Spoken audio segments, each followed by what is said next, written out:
আল্লাহ পাক রব্বুল আলামিন বিধান দিয়েছিলেন কোন মুমিনের উপরে কুধারণা রাখতে পারে না, খারাপ ধারণা রাখতে পারে না। আল্লাহ তাআলা বলেন ইন্না বা'দা যন্নি ইসমুন, অধিকাংশই ধারণা এটা সবথেকে বড় গুনাহ। আপনি ধারণা করছেন কিন্তু মূলত এই ঘটনা হয় নাই, আপনার আমলনামায় গুনাহ চলে যাবে। আপনার স্ত্রী আপনার জন্য 11 নম্বর পাওনা হলো আপনার স্ত্রীকে যে আপনি ভালোবাসেন, মুখ দিয়েই কথা বলা। আপনার স্ত্রীকে আপনি মহব্বত করেন, মুখ দিয়ে প্রকাশ করতে হবে। আল্লাহর নবী সাল্লাল্লাহু আলাইহি ওয়াসাল্লাম বিবিদেরকে যে ভালোবাসতেন, মুখ দিয়ে প্রকাশ করতেন। হাদিস শোনাচ্ছি, নবীজি বলেন ইন্না ফাদলা আয়েশা আলান নিসা কাফাদলিস সারিদ আলা সাইরিত তাআম। নবীজি বলেন আমার স্ত্রী আয়েশা আমার কাছে এমন মর্যাদাপূর্ণ, যেমন সমস্ত খাবারের উপরে সারিদের মর্যাদা, ঠিক তেমনি ভাবে সমস্ত মহিলাদের উপরে আমার আয়েশার মর্যাদা। সারিদ বলা হয় রুটিকে গোশতের ঝুলের ভিতরে ভিজায়া খাওয়াকে সারিদ বলা হয়। মক্কার সেই সময় সবথেকে দামি খাবার ছিল। আল্লাহর নবী বলেন ও দুনিয়ার মানুষ, তোমরা তোমাদের বিবিকে যে মহব্বত করো, মুখ দিয়ে প্রকাশ করবা। তোমার বিবিকে যে ভালোবাসো, এই কথাটা মুখ দিয়ে প্রকাশ তোমাকে করতে হবে। আল্লাহর নবী সাল্লাল্লাহু আলাইহি ওয়াসাল্লাম তার বিবিদেরকে এত বেশি মহব্বত করতেন। হযরত আয়েশা বলেন আল্লাহর নবীর কোন বিবির ব্যাপারে আমার কোনো রাগ ছিল না, গুসা ছিল না। মা গিরতু আলা নিসাইন নবী সাল্লাল্লাহু আলাইহি ওয়াসাল্লাম ইল্লা আলা খাদিজা ওয়া ইন্নী লাম উদরিকহা ইযা যাবাহা আশ-শাত ফায়াকুলু ফারসিলু বিহা ইলা আসদিকাই খাদিজা। তিনি বলেন আল্লাহর নবীর কোন ব্যাপার বিবির ব্যাপারে আমার অন্তরে কোনো ঈর্ষা ছিল না, কোনো রাগ ছিল না, গুসা ছিল না, কিন্তু খাদিজার ব্যাপারে আমার একটু ঈর্ষা হতো। ওয়া ইন্নী লাম উদরিকহা, কিন্তু আমি খাদিজাকে কোনোদিন দেখি নাই। কিন্তু কেন ঈর্ষা হতো? আমাদের ঘরের মধ্যে মাঝে মধ্যে বকরি জবাই হলে পরে আল্লাহর নবী সাল্লাল্লাহু আলাইহি ওয়াসাল্লাম বকরির গোশতগুলো দিয়ে বলতেন, সাহাবায়ে কেরামকে বলতেন আমার খাদিজার বান্ধবী যারা আছে ওদেরকে এই গোশতটুকু দিয়ে আসো। আল্লাহর নবী বিবিকে মহব্বত এমন করতেন, বিবিকে তো মহব্বত করতেনই, বিবির বান্ধবী যারা আছে ওদেরকেও আল্লাহর নবী মহব্বত করতেন। এজন্য বিবিকে যে আপনি ভালোবাসেন, মহব্বত করেন, মুখ দিয়ে বলতে হবে। আরেকটা অধিকার হলো আপনার বিবিকে যে আপনি ভালোবাসেন, এটা কাজ দিয়ে বুঝাই দিতে হবে। আপনি যে ভালোবাসেন, কাজ দিয়ে কেমনে বুঝাই দিবেন? হযরত আয়েশা বলেন কুনতু আশরাবু মিনাল কাদাহ ওয়া আনা হাইজুন ফাউনাউিলুহুন নবী সাল্লাল্লাহু আলাইহি ওয়াসাল্লাম ফায়াদউ ফাহু আলা মাওযিন ফায়াশরাবু মিনহু। আমি যখন মাঝে মধ্যে গ্লাস দিয়ে পানি পান করতাম, পেয়ালা দিয়ে পানি পান করতাম, আল্লাহর নবী আমাকে ভালোবাসেন, মহব্বত করেন, কাজের মাধ্যমে বুঝাই দিতেন। আমি আয়েশার কাছ থেকে গ্লাসটা নিয়ে আমি গ্লাসের ঠিক যেই জায়গার মধ্যে ঠোঁট লাগায় পানি পান করেছিলাম, আল্লাহর নবী ঠিক সেই জায়গার মধ্যে ঠোঁট লাগায় পানি পান করে আমার এটা বুঝাই দিতেন, আয়েশা রে আমি তোমারে অনেক ভালোবাসি। কুনতু আতাআররাকু মিনাল আরাক। তিনি বলেন মাঝে মধ্যে আমি হাড্ডি গরু চাবাইলে পরে আল্লাহর নবী সাল্লাল্লাহু আলাইহি ওয়াসাল্লাম আমার কাছ থেকে হাড্ডিটা কেড়ে নিয়া আমি আয়েশা যেই জায়গার মধ্যে ঠোঁট লাগায়া গোশত হাড্ডি চাবাইছিলাম, নবীজি ঠিক সেই জায়গার মধ্যে ঠোঁট লাগায়া দাঁত লাগায়া হাড্ডি গরু চিবিয়েছেন। হযরত আয়েশা তিনি নিজের জীবনের চাইতে নবীকে বেশি মহব্বত করতেন। কারণ কি? নবীও তার সবকিছুর চাইতে বিবিকে বেশি মহব্বত করতেন। আজকে বান্ধবীর মহব্বত আছে, আজকে বিয়ানের মহব্বত আছে, কিন্তু বিবির মহব্বত অন্তরে নাই। আল্লাহর নবীকে তার বিবি আয়েশা কি পরিমাণ মহব্বত করতেন, সহিহ বুখারীর হাদিস। আল্লাহর নবী জিজ্ঞেস করলেন আয়েশা রে, আমি কিন্তু বুঝতে পারি তুমি কোন সময় আমার প্রতি বিরক্ত হয়ে যাও, কোন সময় আমার প্রতি সন্তুষ্ট থাকো।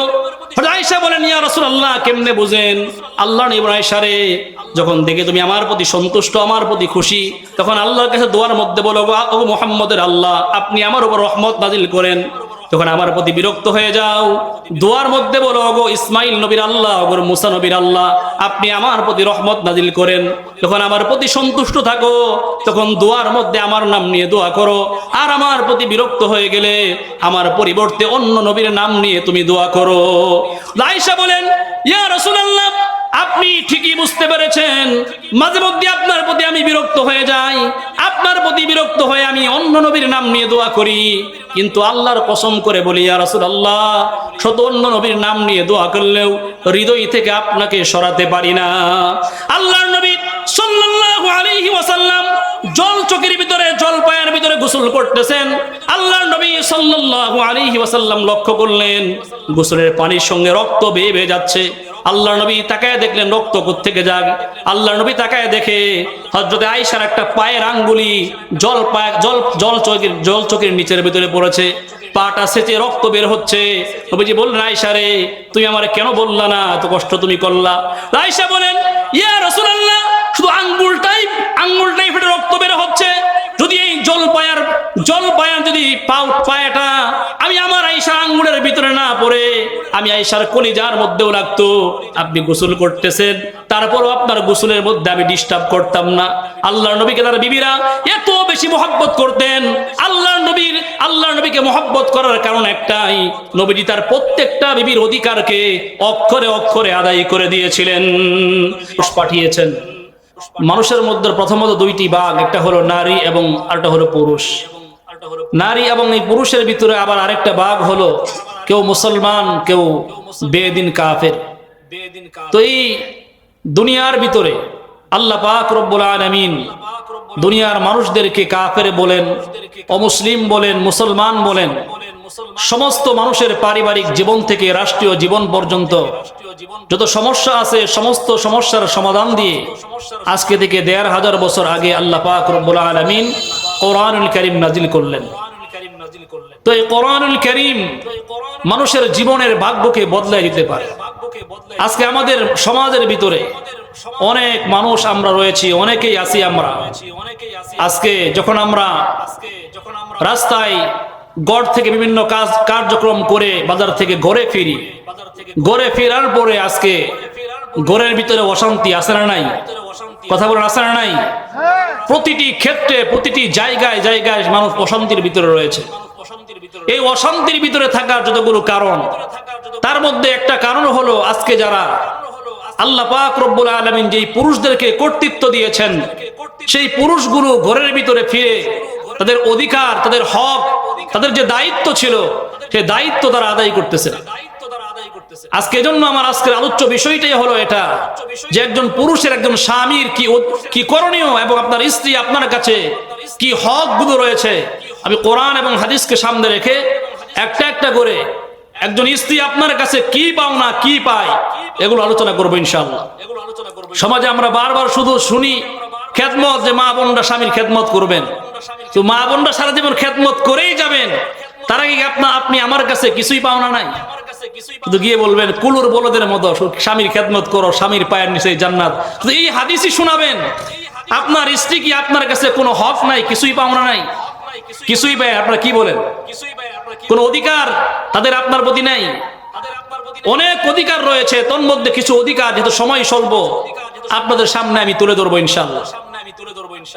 প্রত্যেকটা ঘরকে সুন্দর করবার জন্য, পরিবারকে সুন্দর করবার জন্য যদি চাই যে শান্তি আসুক, আমার সংসারটা সুন্দর হোক, তাহলে এই যদি প্রত্যেকটা স্ত্রী আপনার কাছে যেই পাওনাগুলো আছে প্রত্যেকেই যার স্ত্রীকে তার পাওনা বুঝাইয়া দিলে গড়টা একবারে আল্লাহ কসম করে বলতে পারি তার গড়টা একেবারে সুন্দর সুনায় সোহাগা হয়ে যাবে, ঘরের মধ্যে কোনো অশান্তি থাকবে না। এক নাম্বার পাওনা কি? আপনার স্ত্রী আপনার কাছে এক নাম্বার পাওনা কি? এক নাম্বার পাওনা কি? আল্লাহ পাক রব্বুল আলামিন কোরআনুল কারীমে তুলে ধরেছেন, ওয়াশিরু বিল মা'রুফ ফাইন কারিহতুমুহুন্না ফাআসা আন তাকরাহু শাইআন ওয়া ইয়াজআলাল্লাহু ফীহি খায়রান কাসীরা। আপনার স্ত্রী আপনার কাছে এক নাম্বার পাওনা হলো, আপনার স্ত্রীর এক নাম্বার অধিকার হলো আপনার কাছে আপনি তার সঙ্গে সৎভাবে বসবাস করবেন। কিভাবে? সৎভাবে বসবাস করবেন। তো অনেক সময় আল্লাহ বলেন ফাইন কারিহতুমুহুন্না, অনেক সময় তোমার স্ত্রীর কোনো জিনিস তোমার কাছে অপছন্দ হবে, ভালো লাগবে না, ভালো লাগবে না। আল্লাহ বলেন তার কোন কাজ আছে তোমার ভালো লাগবে না, দেখো খারাপ লাগবে, কি করে এটা? আল্লাহ বলেন ওয়াজআলাল্লাহু ফীহি খায়রান কাসীরা, কিন্তু তুমি জানো না তার ওই তোমার যেই কাজটা ভালো লাগে নাই, আল্লাহ সেই কাজের ভিতরে হাজারো বরকত আর কল্যাণ তোমার জন্য রেখে দিয়েছেন। যেমন উদাহরণ দিলে বুঝবেন, যদি আপনি বাজার থেকে সারাদিন রিক্সা চালায় বা অটো চালায় সারাদিন ঘরে ফিরছেন, পকেটের মধ্যে টাকা রাখছেন, টাকা রেখে দেখেন সকালবেলা এখান থেকে 50 টাকা পকেট থেকে নাই, কে নিছে? আপনার স্ত্রী নিছে। এই কাজটা কারো কাছে ভালো লাগবার কথা না, লাগবার কথা না। কিন্তু এবার টাকা নিচ্ছে, আপনার কাছে ভালো লাগে না। কিন্তু এমন একদিন আসলো আপনি অসুস্থ হয়ে গেছেন, ইমার্জেন্সি 10,000 টাকার প্রয়োজন। আপনার স্ত্রী কোষ থেকে টাকা বের করে দিয়ে বলে, টাকা আমার কাছে 10,000 আছে। তো কোথায় বলে? তোমার কাছ থেকে যে প্রত্যেকদিন 50 টাকা করে নিয়েছিলাম রাতের বেলা, জমায়ে জমায়ে 10,000 হয়েছে। আল্লাহ বলেন ওয়াজআলাল্লাহু ফীহি খায়রান কাসীরা। তোমার কাছে তোমার স্ত্রীর আচরণ ভালো লাগে নাই, কিন্তু আল্লাহ এমন ভাবে তৈরি করে দিয়েছি যে এই কাজটা তোমার কাছে অনেক দরকারি হয়ে গেছে। একসময় 50 টাকা নেওয়াটা আমার কাছে খুব খারাপ লাগতো, কিন্তু যখন 50 জমাইতে জমাইতে 10,000 হয়ে গেছে, তখন বলে না ভালোই তো করছিল, আরো কেন বেশি নিল না? ঠিক না বেঠিক? তো মুআজ্জাজ হাজিরিন, 1 নম্বর অধিকার কি? স্ত্রীর সঙ্গে সৎভাবে বসবাস করবেন, দলিল কোরআন কারীমের আয়াত।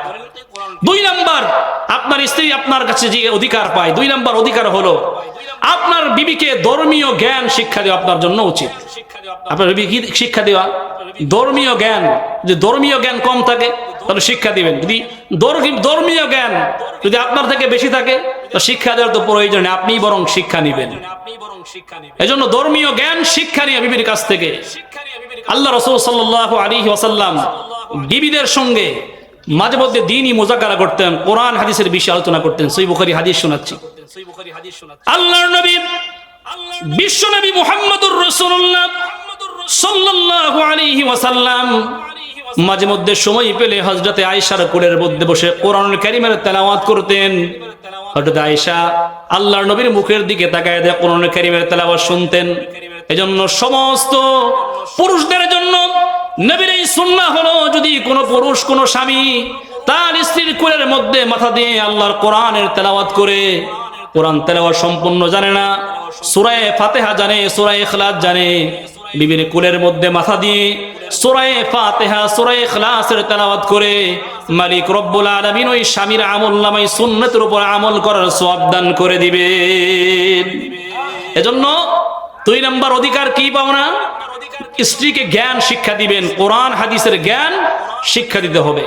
3 নম্বর, আপনার স্ত্রী আপনার কাছে পাওনা হলো নেক কাজে আপনার স্ত্রীকে সহযোগিতা করতে হবে। নেক কাজে আপনার স্ত্রী কি করতে হবে?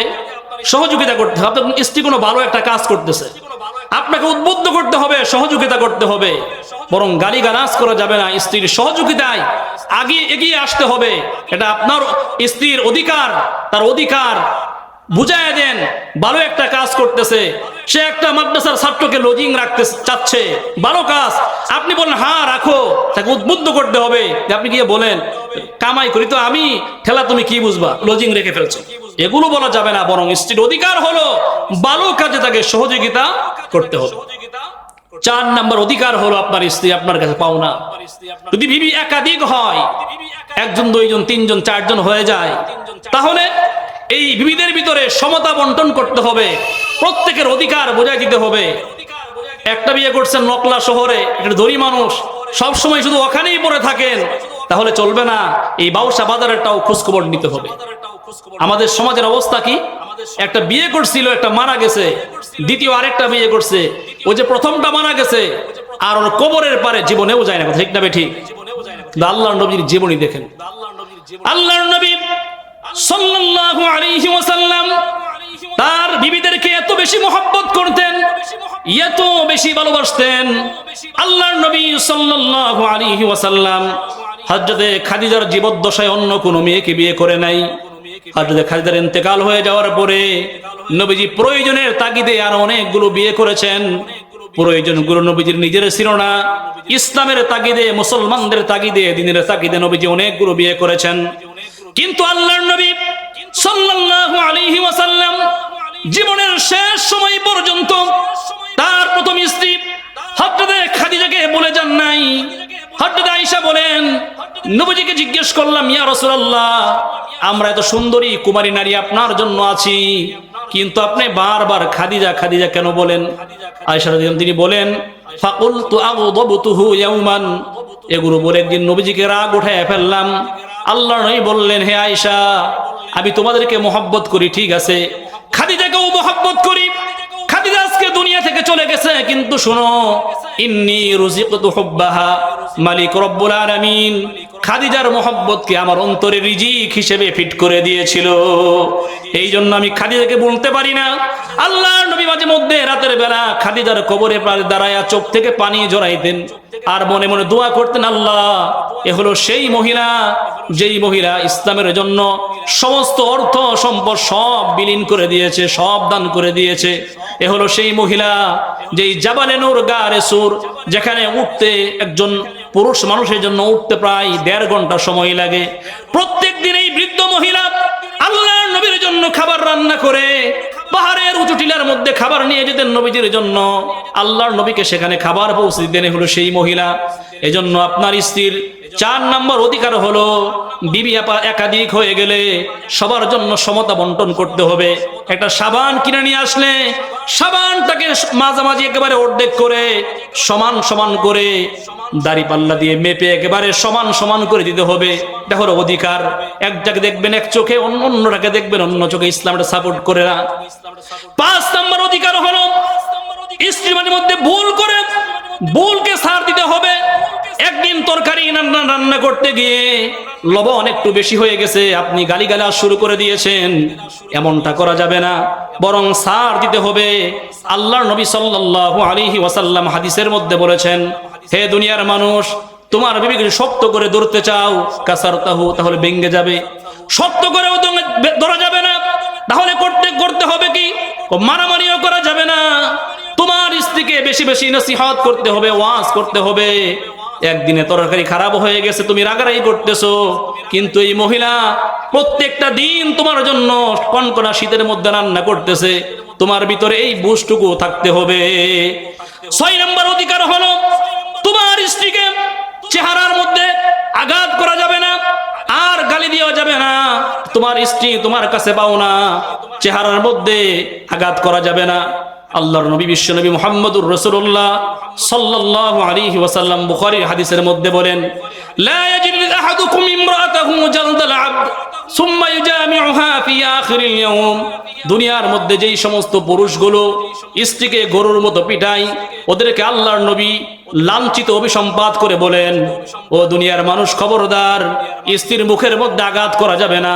নবীজি বলেন, তুমি স্ত্রীকে আঘাত করতেছো, সুম্মা ইউজামিউহা ফি আখিরিল ইয়াওম, তোমার কি লজ্জা শরম নাই?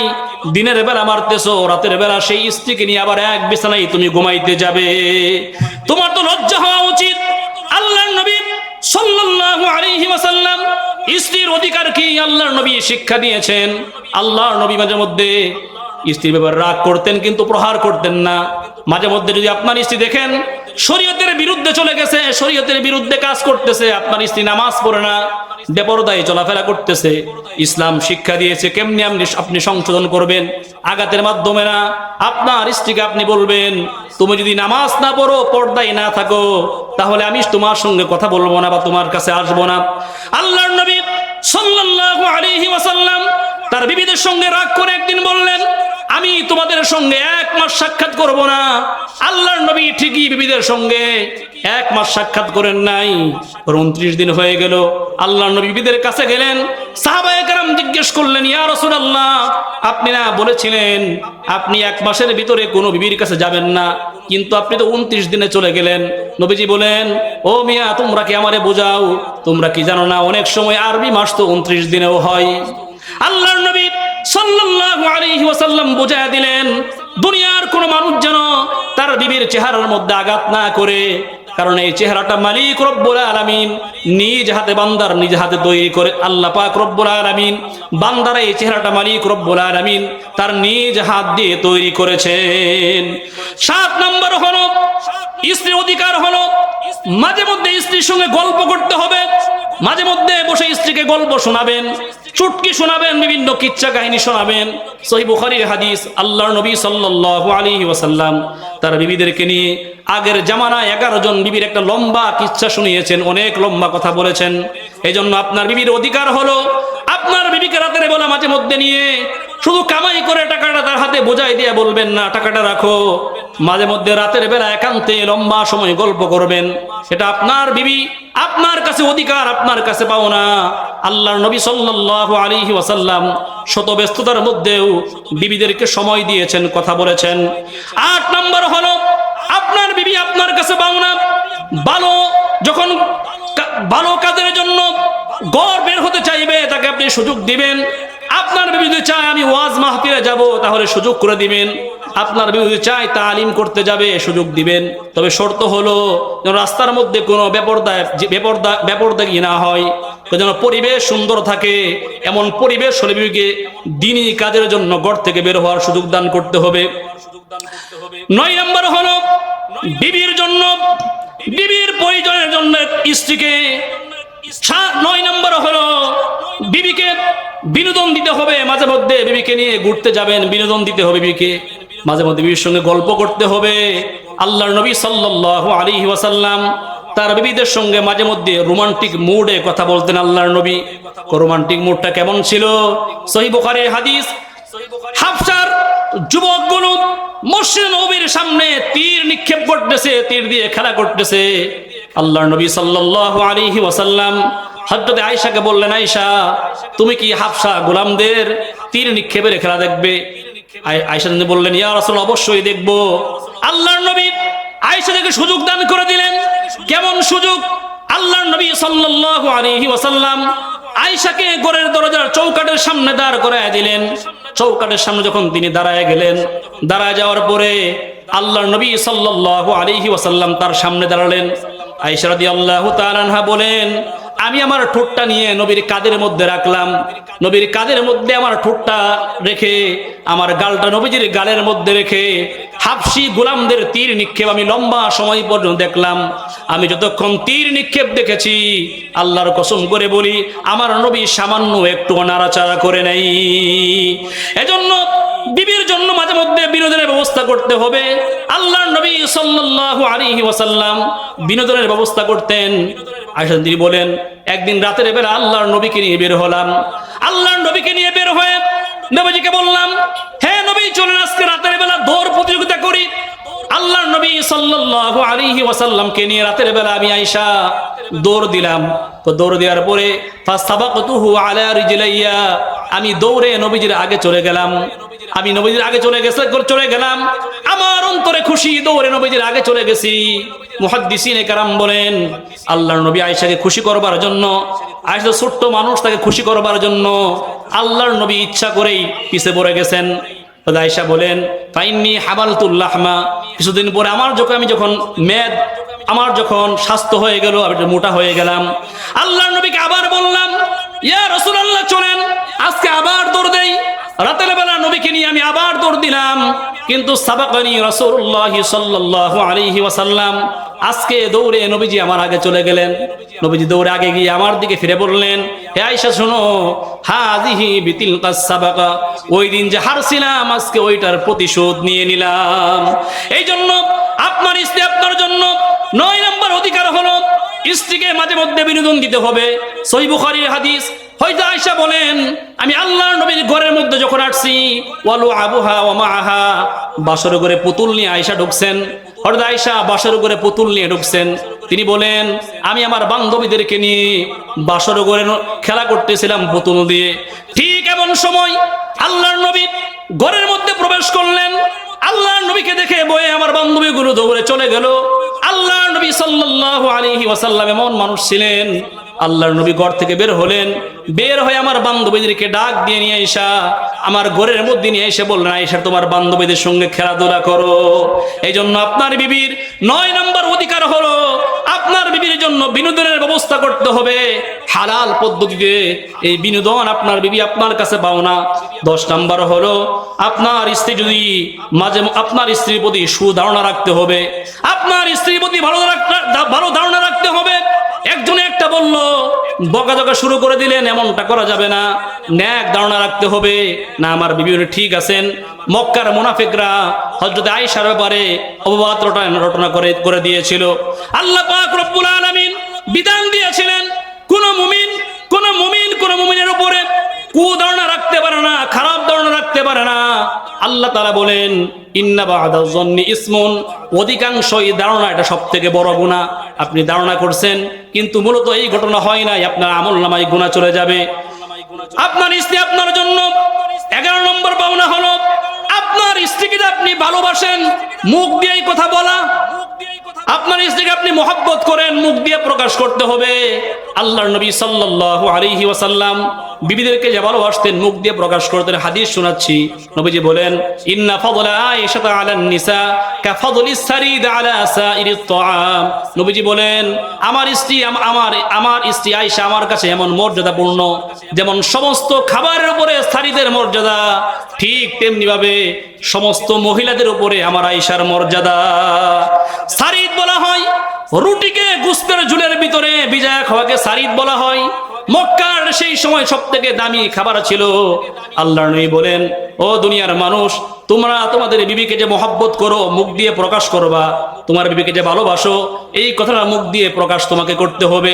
আল্লাহর নবী সাল্লাল্লাহু আলাইহি ওয়াসাল্লাম তার বিবিদেরকে এত বেশি মহব্বত করতেন।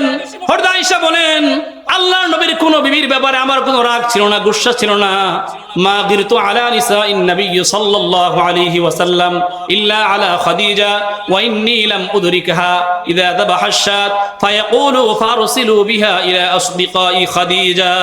তিনি বলেন, আল্লাহর নবীর কোন ব্যাপার বিবির ব্যাপারে আমার অন্তরে কোনো ঈর্ষা ছিল না, কোনো রাগ ছিল না, গুসা ছিল না, কিন্তু খাদিজার ব্যাপারে আমার একটু ঈর্ষা হতো। ওয়া ইন্নী লাম উদরিকহা, কিন্তু আমি খাদিজাকে কোনোদিন দেখি নাই। কিন্তু কেন ঈর্ষা হতো? আমাদের ঘরের মধ্যে মাঝে মধ্যে বকরি জবাই হলে পরে আল্লাহর নবী সাল্লাল্লাহু আলাইহি ওয়াসাল্লাম বকরির গোশতগুলো দিয়ে বলতেন, সাহাবায়ে কেরামকে বলতেন, আমার খাদিজার বান্ধবী যারা আছে ওদেরকে এই গোশতটুকু দিয়ে আসো।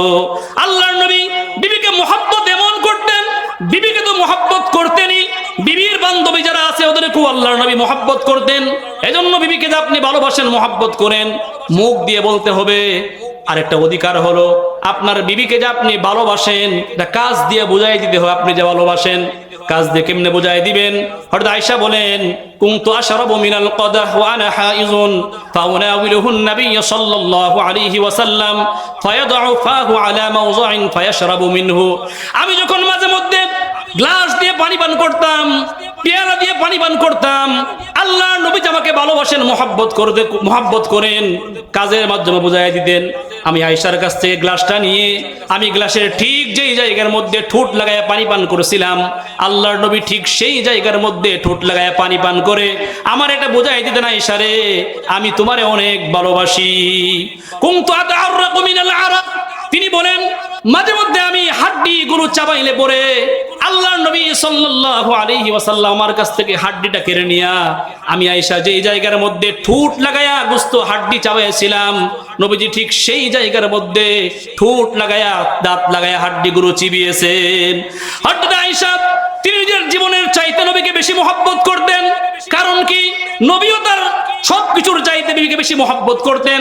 আজকে বান্ধবীর মহব্বত আছে, আজকে বিয়ানের মহব্বত আছে, কিন্তু বিবির মহব্বত অন্তরে নাই। আল্লাহর নবীকে তার বিবি আয়েশা কি পরিমাণ মহব্বত করতেন, সহিহ বুখারীর হাদিস। আল্লাহর নবী জিজ্ঞেস করলেন, আয়েশা রে আমি কিন্তু বুঝতে পারি তুমি কোন সময় আমার প্রতি বিরক্ত হয়ে যাও, কোন সময় আমার প্রতি সন্তুষ্ট থাকো। আয়েশা বলেন, ইয়া রাসূলুল্লাহ কেমনে বুঝেন? আল্লাহর নবী আয়েশা রে যখন দেখে তুমি আমার প্রতি সন্তুষ্ট, আমার প্রতি খুশি, তখন আল্লাহর কাছে দোয়ার মধ্যে বলো, ও মুহাম্মদের আল্লাহ আপনি আমার উপর রহমত নাজিল করেন।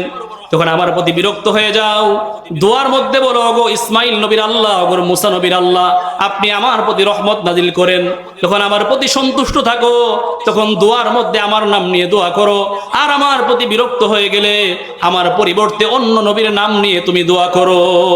আয়েশা বলেন, ইয়া রাসূলুল্লাহ আপনি ঠিকই বুঝতে পেরেছেন, মাঝে মধ্যে আপনার প্রতি আমি বিরক্ত হয়ে যাই, আপনার প্রতি বিরক্ত হয়ে আমি অন্য নবীর নাম নিয়ে দোয়া করি, কিন্তু আল্লাহর কসম করে বলি ইয়া রাসূলুল্লাহ শত অন্য নবীর নাম নিয়ে দোয়া করলেও হৃদয় থেকে আপনাকে সরাতে পারি না। আল্লাহর নবী সাল্লাল্লাহু আলাইহি ওয়াসাল্লাম জল চোখের ভিতরে, জল পায়ের ভিতরে গোসল করতেছেন। আল্লাহর নবী সাল্লাল্লাহু আলাইহি ওয়াসাল্লাম লক্ষ্য করলেন গোসলের পানির সঙ্গে রক্ত বেয়ে বেয়ে যাচ্ছে। আল্লাহর নবী তাকায় দেখলেন রক্ত কোত্থেকে যায়। আল্লাহর নবী তাকায় দেখে হযরত আয়েশার একটা পায়ের আঙ্গুলি জল চোখের নিচের ভিতরে পড়েছে, পাটা সেচে রক্ত বের হচ্ছে। নবীজি বললেন, আয়েশা রে তুমি আমারে কেন বললা না, এত কষ্ট তুমি করলা? আয়েশা বলেন, ইয়া রাসূলুল্লাহ শুধু আঙ্গুলটাই ফেটে রক্ত বের হচ্ছে, যদি এই জল পায়ার যদি পায়াটা আমি আমার আয়েশা আঙ্গুলের ভিতরে না পড়ে আমি আয়েশার কলিজার মধ্যেও লাগতো। আপনি গোসল করতেছেন, তারপরও আপনার গোসলের মধ্যে আমি ডিস্টার্ব করতাম না। আল্লাহর নবীকে তার বিবিরা এত বেশি মহব্বত করতেন। আল্লাহর নবীকে মহব্বত করার কারণ একটাই, নবীজি তার প্রত্যেকটা বিবির অধিকারকে অক্ষরে অক্ষরে আদায় করে দিয়েছিলেন। আল্লাহর নবী সাল্লাল্লাহু আলাইহি ওয়াসাল্লাম বিবির আরেকটা অধিকার হলো স্ত্রীর ভরণ পোষণের দায়িত্ব আপনাকে নিতে হবে, স্ত্রীর ভরণ পোষণের ব্যবস্থা আপনাকে করতে হবে। আল্লাহর নবী বিশ্বনবী মুহাম্মদুর রাসূলুল্লাহ বলেন, ও দুনিয়ার মানুষ, তোমরা যারা তোমাদের বিবির জন্য বাজার ঘাট করতেছো, তোমাদের বিবির জন্য সব কিছু করতেছো, আজকের মাহফিলে আসছেন, মাহফিল থেকে যাওয়ার সময় হয়তো গুলগুলি জিলাপি কিনে নিয়ে আপনি বাড়ির ভিতরে ফিরবেন, এমনটা অনেকেই আমরা করি। আল্লাহর নবী বলেন, ও দুনিয়ার মানুষ, তোমরা যারা তোমাদের বিবির জন্য, তোমার ছেলে মেয়ের জন্য যত খরচ করবে, মালিক রব্বুল আলামিন বলেন আসমান এবং জমিনের মধ্যে সবথেকে দামি সদকা হিসেবে আল্লাহর কাছে কবুল হয়ে যাবে। আল্লাহ পাক রব্বুল আলামিন আমাদেরকে, আমাদের বিবিদের আরো অধিকার আছে, অনেক আলোচনা লম্বা ছিল, উলামায়ে কেরাম অনেকেই চলে আসছেন, কথা বলবেন। আল্লাহ পাক রব্বুল আলামিন আমাদের বিবিদের অধিকারগুলো যেন আমরা আদায় করতে পারি, সেই তৌফিক আমাদেরকে